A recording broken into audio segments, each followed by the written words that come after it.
Bengal safe Murshidabad জেলায় ফার্নিচারের জগতে এক পরিচিত ও প্রতিষ্ঠিত নাম। বেঙ্গল সেফ 57 বিবি সেন রোড, বহরমপুর, মুর্শিদাবাদ।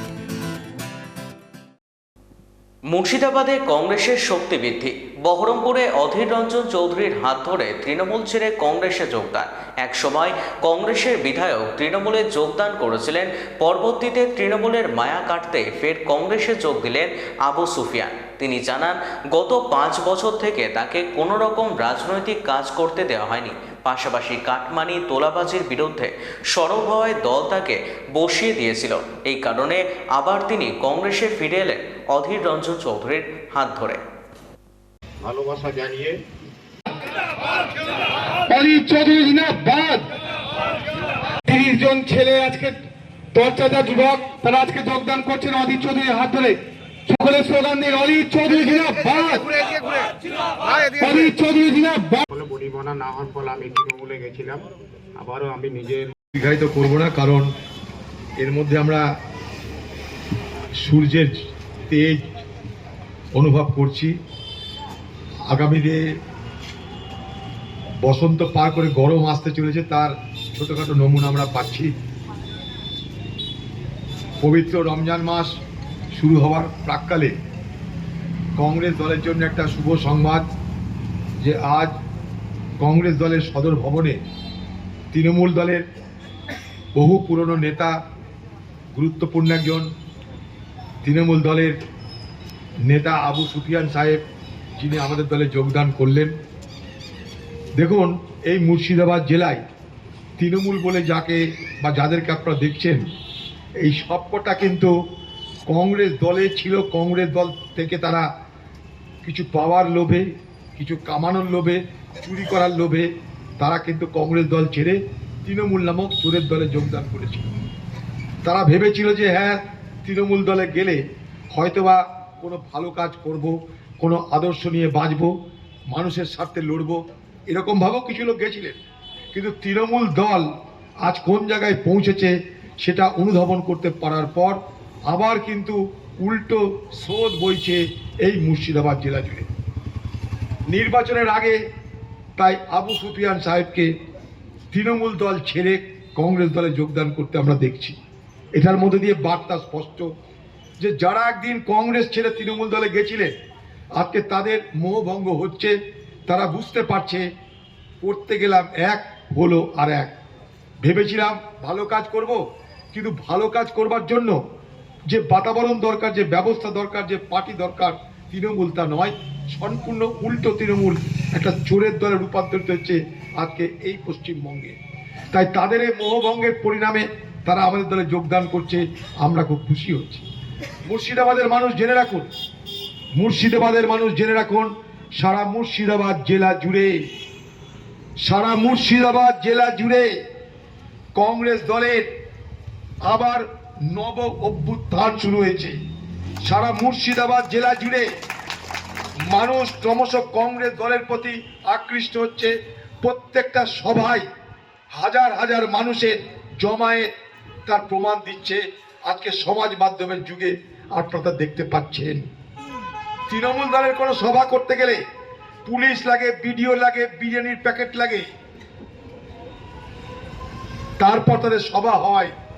কংগ্রেস দলের সভায় স্বতঃস্ফূর্তভাবে মানুষ নিজে নিজে অংশগ্রহণ করে। ফারাক এইটাই, তৃণমূল নেত্রী নিজেও বুঝতে পারছে যে মুর্শিদাবাদে বাজার খারাপ, এখানে কিছু হবার নয়। তাই তৃণমূল দল এই মুর্শিদাবাদ জেলায় প্রশাসনকে ব্যবহার করে, বিডিও এসডিওকে ব্যবহার করে, পঞ্চায়েত সমিতি, জেলা পরিষদকে ব্যবহার করে তারা মানুষকে তাদের পক্ষে রাখার চেষ্টা করছে। কিন্তু মানুষের মোহভঙ্গ হয়ে যাচ্ছে। তৃণমূল দল থেকে মানুষ তার মুখ ফিরিয়ে নিচ্ছে, আপনারা সবাই তা দেখতে পাচ্ছেন। এ নিয়ে অনেক আলোচনা আমরা করে থাকি, আর সেই আলোচনার সুযোগ নেই। তৃণমূল দলের প্রতি মানুষ, মুর্শিদাবাদের মানুষ আস্থা হারিয়ে ফেলেছে।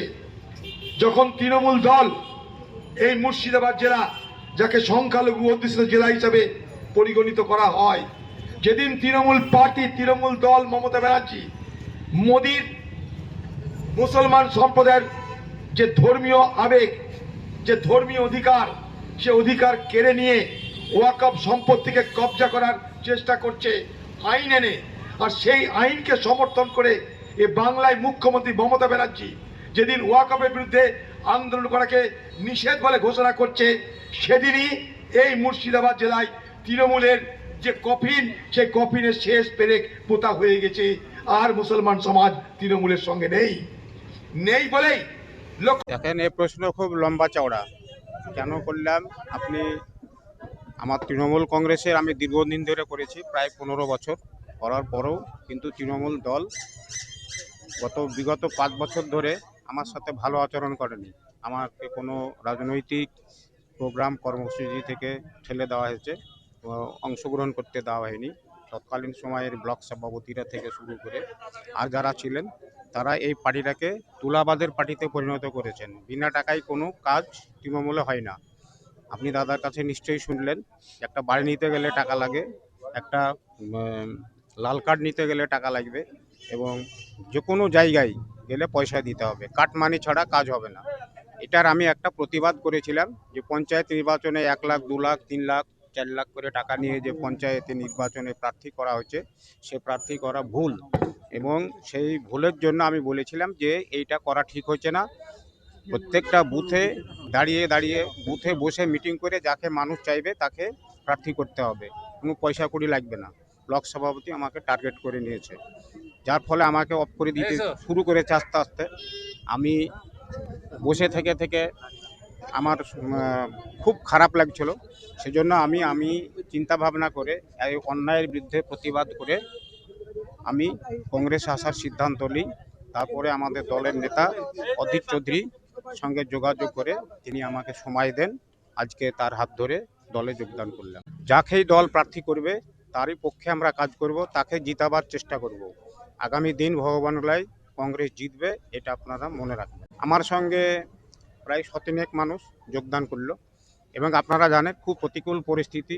তৃণমূলকে দেখে অনেকেই ভয় করছেন, প্রত্যেকেই বলছেন যে তুমি ভাই যদি তোমার প্রার্থী যে দাঁড়াবে বা তুমি যদি দাঁড়াও তাহলে আমরা ভোটটা করে দেব, কিন্তু এখন আমরা সামনাসামনি যাব না, তৃণমূল জিতবে না, এটা আপনাকে আমি বললাম। প্রার্থী হওয়ার জন্য নয়, দল যাকে করবে, আমি আগেই বলেছি, বক্তব্যটা আমি বলেছি যে দল যাকে প্রার্থী করবে সে প্রার্থীকে আমরা জিতাবার চেষ্টা করব।